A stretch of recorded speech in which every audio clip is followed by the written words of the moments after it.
Jadi hari ini saya diminta bicara soal tantangan intoleransi dan ekstremisme kekerasan.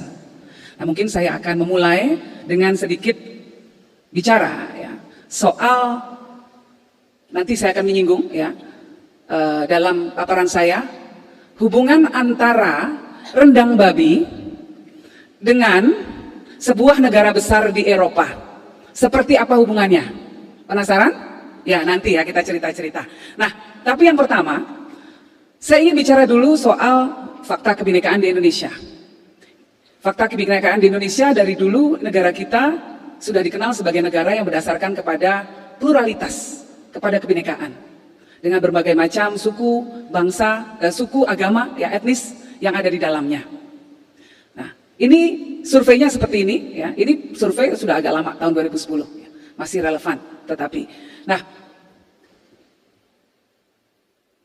pluralitas kita banyak diakui oleh banyak bangsa di dunia sebagai sebuah kekuatan Indonesia.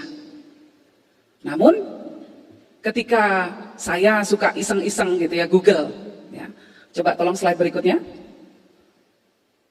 Saya taruh kata kunci yang ingin saya cari datanya tentang toleransi di Indonesia. Keluar gambarnya kayak gini. Langsung begitu di Google, tolerance in Indonesia, keluarnya seperti ini. Nah, ini tantangan yang kita hadapi.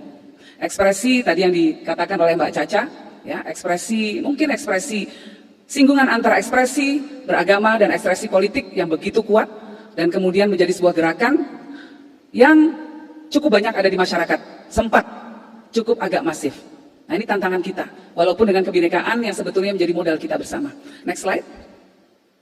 Nah, begitu melihat gambar tadi tentu kita jadi miris. Sebetulnya apa sih yang, seperti apa sih intoleransi di Indonesia? Banyak orang bilang Indonesia jadi lebih radikal sekarang, terutama para pakar. Nah, untuk bisa mengerti soal intoleransi dan radikalisme, ini Pak Profesor di sini karena kebanyakan profesor, jadi saya harus hati-hati, saya harus juga berdasarkan kaidah ilmiah. Nah, jadi definisi antara intoleransi dan radikalisme itu harus jelas dahulu, sehingga begitu kita bicara tantangan yang kita hadapi, ancaman yang kita hadapi, kita lebih jelas definisinya, sehingga kemudian nanti solusinya pun menjadi lebih jelas.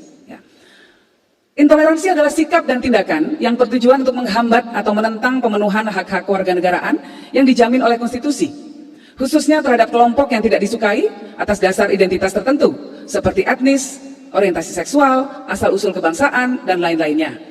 Dan intoleransi ini bisa terjadi terhadap orang yang berbeda agama maupun satu agama.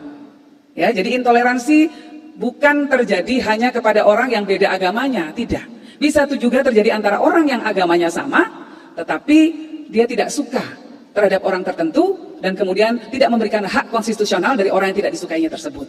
Ada 3 hal yang dijadikan ukuran untuk mengukur intoleransi di sebuah negara, ya, atau sebuah komunitas.